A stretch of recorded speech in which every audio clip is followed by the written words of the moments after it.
नमस्कार, मैं माया। आज कृष्ण जन्मोत्सव के उपलक्ष्य में हम सुनेंगे कहानी माखन चोर लड्डू गोपाल। किसी गांव में मक्खन बेचने वाला एक व्यापारी मक्खन लाल रहता था। वह स्वभाव से बहुत ही कंजूस था, लेकिन जो भी काम करता था बड़ी मेहनत और ईमानदारी से करता था।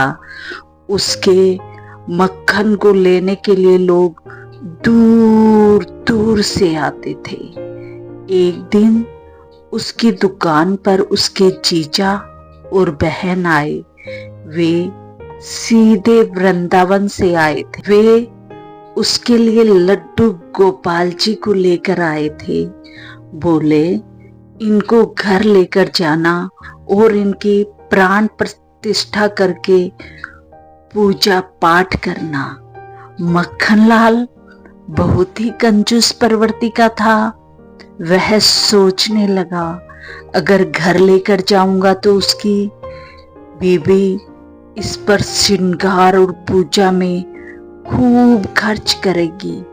इसलिए उसने कहा, मैं इसे दुकान पर ही रखूंगा।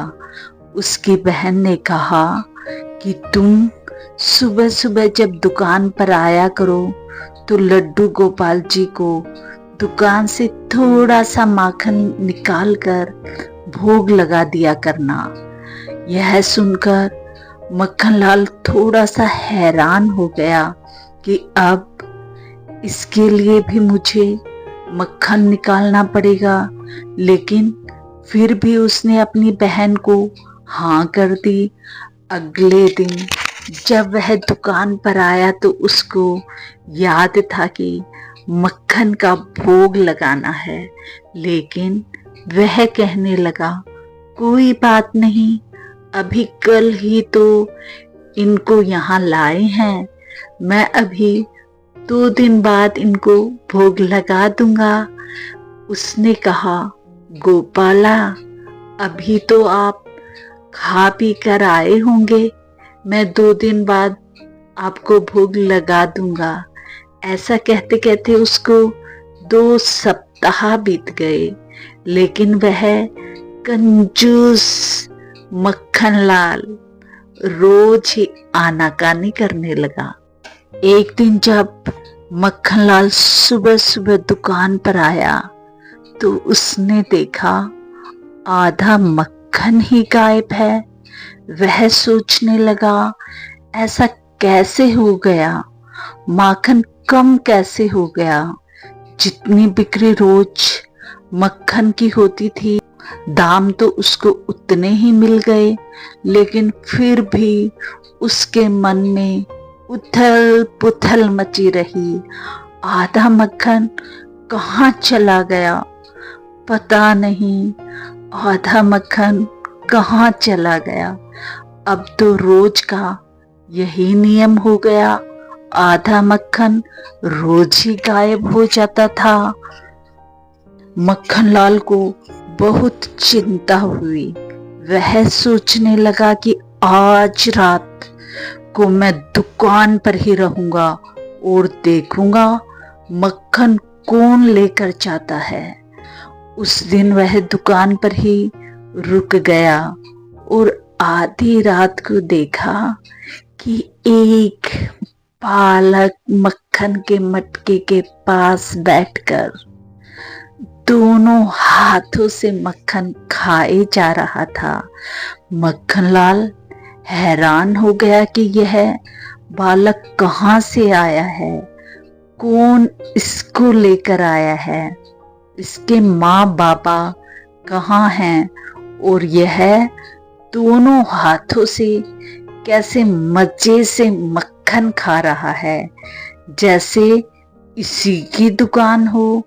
उसको बहुत गुस्सा आया। वह जाकर उस बालक को पकड़ता है और कहता है, अब नहीं छोड़ूंगा, पकड़ लिया, अब नहीं छोड़ूंगा। तो वह बालक दोनों हाथों से तब भी मक्खन खाता रहता है। उस बालक ने कहा कि हाँ हाँ, मत छोड़िए, मुझे बिल्कुल मत छोड़िए। मक्खनलाल सोचता रहा कि इतना हठी बालक, यह तो डर भी नहीं रहा, जरूर इसके साथ कोई न कोई आया होगा, मैं उसको देख कर आता हूँ। ऐसा कहकर माखनलाल देखने के लिए गया और वापस आया तो वह बालक गायब हो चुका था। तो माखनलाल को बड़ी ही हैरानी हुई, एकदम से बालक कहाँ चला गया। उसने चारों तरफ देखा पर उसे कहीं नहीं मिला। मन महसूस कर माखनलाल चुप बैठ गया। अगले दिन उसके घर जीजा और बहन आए तो उसने उनको सारी बात बताई कि मेरी दुकान से आधा माखन रोज गायब हो जाता है। उसकी बहन बोली, ऐसा करो, आज अपने जीजा को साथ ले जाओ और देखो कौन सा वो चोर है। जब रात को जीजा और साला दुकान पर छिपकर बैठकर देखने लगे कि कौन आया है, तभी उन्होंने देखा एक बालक मटकी के पास बैठकर दोनों हाथों से मक्खन खा रहा था।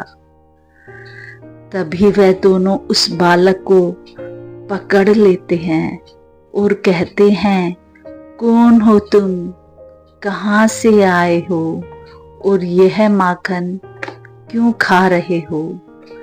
तब बालक बोला, मैं वृंदावन से माखनलाल की दुकान की मक्खन की खुशबू के कारण ही तो यहाँ तक चल कर आया हूँ और तुम लोग मुझे मक्खन खाने से रोक रहे हो। वह और उसका जीजा एक दूसरे के मुंह की तरफ देखने लगे। यह क्या लीला है, ये छोटा सा बालक इतनी दूर वृंदावन से मक्खन चोरी करने के लिए आया है। वह पूछते हैं, तेरे मैया बाबा कहाँ हैं? उसने कहा कि वो तो वृंदावन में ही है, मैं तो यहाँ माखन खाने के लिए आया हूँ। मक्खनलाल कहता है, ये बालक, तू तो मुझे घाटा करवा रहा है। तभी वो बालक कहता है, क्या माखन बेचते हुए तुम्हें कभी घाटा हुआ है? तुम्हें तो उतने पैसे ही मिल रहे हैं। हाँ, ये बात तो सही है। मक्खनलाल सोचता है, यह कैसे हो रहा है, ये मेरी समझ से बाहर है। मक्खनलाल अपने जीजा को कहता है, उसको पकड़ कर रखे, मैं इधर उधर देखता हूँ, जरूर इसके साथ कोई आया होगा। जब वो इधर उधर देखता है तो उसे वहां कोई नहीं दिखाई देता और आकर देखता है कि वह बालक भी वहां नहीं है। जीजा को पूछता है कि बालक कहाँ गया, तो वह कहता है, मुझे पता ही नहीं चला बालक कब और कहाँ चला गया। तभी उनका ध्यान लड्डू गोपाल जी के मुख की तरफ पड़ता है, जिनके मुख पर बहुत सारा माखन लगा होता है। वह देखकर हैरान हो जाते हैं कि अरे, यह तो लड्डू गोपाल की लीला है, जो आकर यहाँ मक्खन खाते हैं। मक्खनलाल और जीजा धन्य हो उठते हैं कि लड्डू गोपाल जी ने तो साक्षात हमारे माखन को भोग लगा दिया। जीजा जी ने कहा, मैंने तो तुम्हें कहा था कि इनको रोज एक कटोरी माखन का भोग लगा दिया करो और तुमने नहीं लगाया। देखो, वह अपना हिस्सा अपने आप ही लेकर चले गए। मक्खनलाल कहने लगा, मुझसे गलती हो गई, मैं तो ऐसी इनकी लीला जानता ही नहीं था। अब तो मैं रोज इनको माखन का भोग लगा दिया करूंगा और रोज नियम से इनकी पूजा पाठ करूंगा। ऐसे हैं हमारे लड्डू गोपाल, जो उनको चाहिए वो प्यार से नहीं तो हक से भी ले लेते हैं। मक्खनलाल की ईमानदारी और मेहनत की कमाई थी। चाहे वो कंजूस था, लेकिन उसके मक्खन की खुशबू में मेहनत और ईमानदारी झलकती थी। इसलिए गोपाल जी वृंदावन से माखन खाने के लिए मक्खनलाल की दुकान पर खिंचे चले आए। आप सभी से विनम्र अनुरोध है कि आप ऐसी कहानियां सुनते रहने के लिए चैनल को लाइक कीजिए, शेयर कीजिए और सब्सक्राइब कीजिए।